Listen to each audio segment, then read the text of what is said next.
Et avec Nicolas, par contre, on avait un cheval à l'opposé de celui de Léa, donc un cheval beaucoup plus dans l'envie d'avancer, qui avait un peu trouvé dans cette volonté de courir beaucoup et d'avancer très vite. C'était un peu une fuite des difficultés. On ferme à gauche, on ralentit, on ralentit, on ralentit, on ralentit. Tu vois que je t'interdis d'agir avec ta main gauche quand je te dis ralentir. Hein?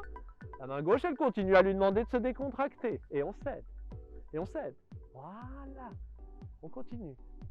Super. Doucement, doucement. Je suis obligé de courir. Je suis obligé de courir. Là.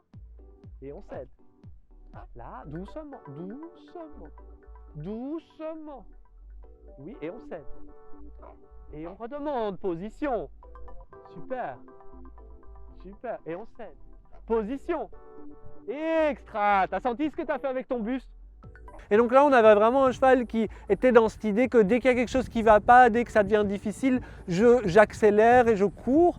Et donc là, ça a été vraiment intéressant de montrer comme le simple fait de montrer au cheval que de revenir dans ses pieds, de ne pas être dans cette course permanente, pouvait déjà amener beaucoup de décontraction, beaucoup de concentration chez le cheval. Après, on a travaillé évidemment sur la dissymétrie parce que voilà, la jument accélérait beaucoup aussi parce qu'elle a cette dissymétrie qui n'était pas suffisamment corrigée. Donc on a commencé à la corriger, on est encore loin d'avoir mis en place tout ce qu'il faut, mais on a déjà un cheval qui commence sur certains cercles, on l'a vu, la jument commence à vraiment s'équilibrer, à prendre des appuis qui sont beaucoup plus justes, qui sont plus intéressants pour elle, et du coup elle n'est plus dans cette chute permanente, soit d'accélération, soit de tomber sur une épaule, et elle commence à se poser avec des appuis qui sont vraiment stables au sol. Oui, un peu plus de reine droite, je voudrais qu'elle dérape moins.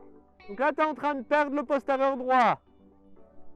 Tu sais que maintenant, ça veut dire reconnecter avec la reine droite, le postérieur droit. Et au niveau de Nicolas, c'était hyper passionnant parce qu'il y avait vraiment cette notion de présence lui-même.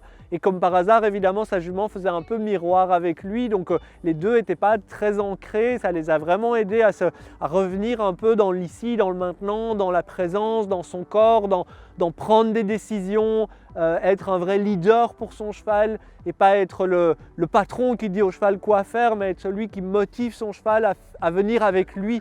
Tu vas fermer les yeux.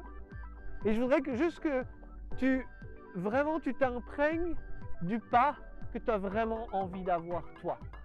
Et je sais que la première chose que tu vas penser, certainement l'image que tu as là, c'est quand elle a envie de courir et tu vas sentir un peu ce conflit entre ce que toi tu aurais envie et ce qu'elle te propose systématiquement.